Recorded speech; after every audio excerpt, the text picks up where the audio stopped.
And we would like to welcome Spencer O'Leary to the program. And Spencer is going to talk to us this morning. He is with ActiveOps USA, and that's in the Dallas-Fort Worth area.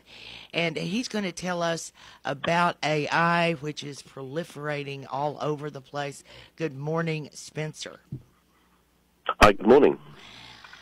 So obviously there are just a slew of news stories coming out every day of different AI situations.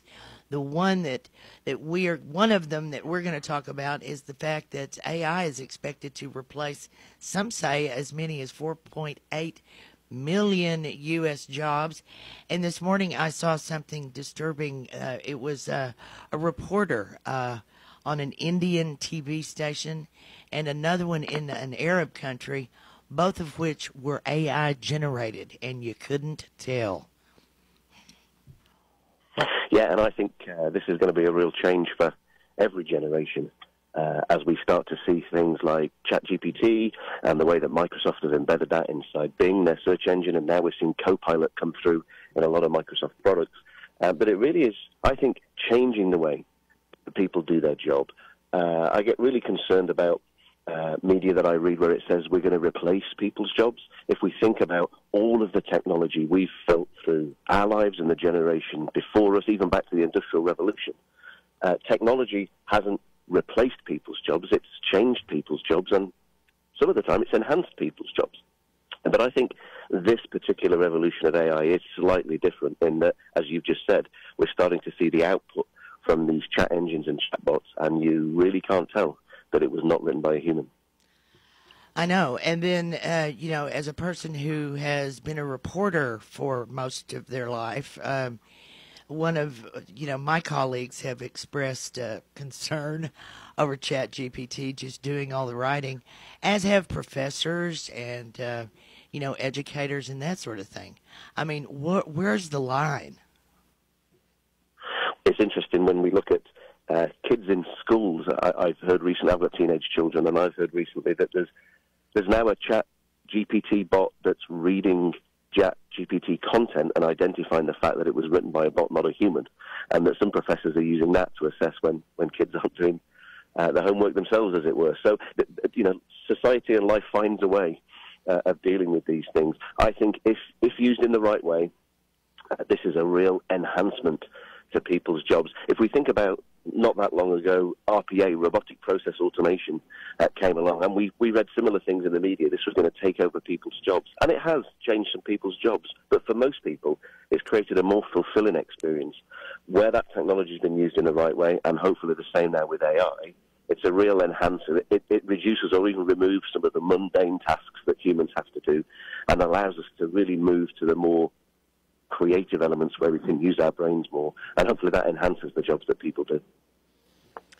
Well, Spencer, what were your thoughts? I believe it was a week ago or so that a lot of technology moguls, as it were, called for a cease and desist for about 6 months on AI development because it was almost like a runaway train. What did you think of that? Yeah, and again, I think that's a theme, a repeating theme that we've seen over the course of the last 10, 20, maybe even 50 years, where technology sort of starts to breed its own existence inside business, and actually it isn't used appropriately, it isn't used efficiently and effectively, and organizations really need to think about how to adopt some of this new technology to make sure that it enhances the jobs that their employees do, it enhances the services that they want to create for their customers, and it enhances their value as an organization.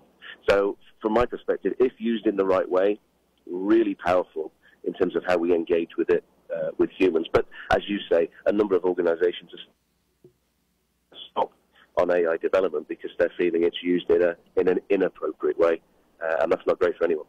Well, what are the dangers of this? I mean, I don't get it exactly yet, but my fear is right now we've got a whole generation of people that can't talk to another human being without looking through glass. They have no idea how to interact.